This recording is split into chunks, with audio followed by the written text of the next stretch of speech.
Hello, hello, hello. Lori here from Interior Jewels. How are you today? I'm doing something a little bit different in that I'm giving you a tour around my yard of what I usually snip from my gardens to make a DIY floral arrangement. So I'm going to take you around, show you what I usually cut off, what I look for, and that you can do the same. Of course, I'm always aiming to inspire people. If you have any questions, please let me know. I'd be happy to answer them. It's a hot day here on Long Island. Please be sure to hit the subscribe button at the top of the page so that you can see more videos like this. I will be following up with a part 2 and 3 of this. So I'm going to turn you around here, if I can find where that is. Here we go. Bordering my yard, I have these laurel bushes. If anyone's looking for privacy hedges, these are fabulous. These have to be at least 20 feet tall now. I'm not sure how many years we've had them in, but they are very fast growers and really provide a dense privacy hedge. But if you look at these leaves closely, they have gorgeous leaves. They are perfect for greenery in a floral arrangement. So I usually use a lot of these as a base. When I cut them off, I usually cut, I don't know, a 12 to 14 inch piece, depending upon the size of the arrangement that I do. Coming around here, I have my hydrangea. This is one of my favorite flowers, but I will say, usually these are chock full of blooms, and this year wasn't the case. We've had very few blooms. I've heard others say the same. I'm not sure what the issue was this year, but I did get some of them. These make great for cuttings, but also the leaves on these are beautiful as well. When you're just looking for greenery and leaves, these are beautiful leaves. You have to make sure though that you get those in water quick, because hydrangea need to be hydrated fully.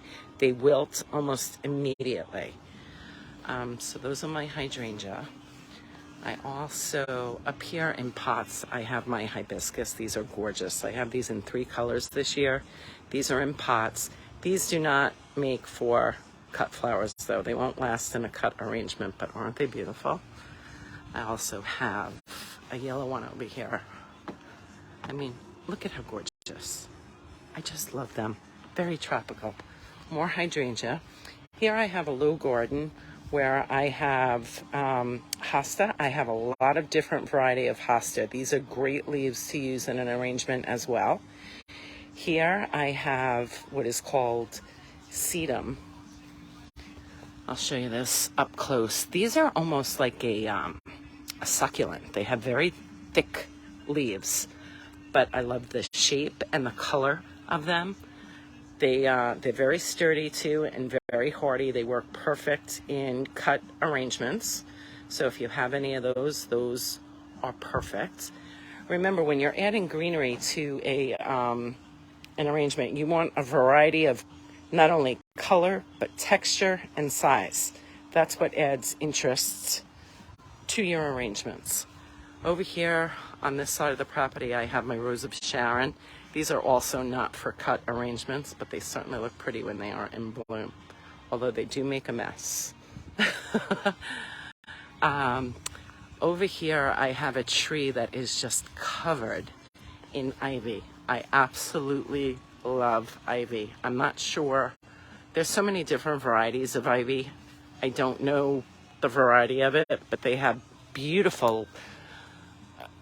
The color green is gorgeous, like an emerald. They are shiny. And again, I probably cut off a 12 to 14 inch piece. I have so much of it. Here's another variety of hosta that's a variegated. These were my, oh gosh, I forgot the name of them. Not poppies. I want to say poppies. They were not my poppies. Can you? And I love that flower. I can't believe I just went blank and can't remember the name of it.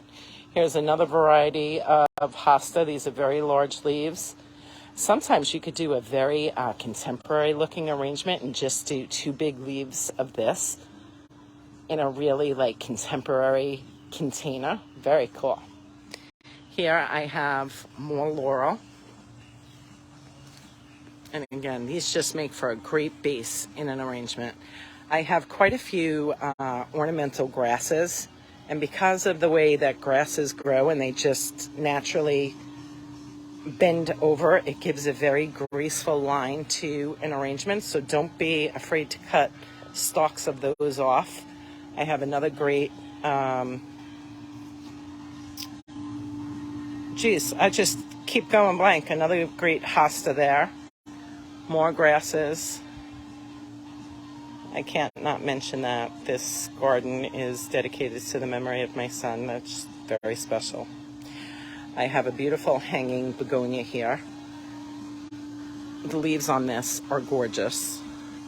To take you over here, I have more grasses. This is a different variety, so you can take a lot of cuttings of different grasses.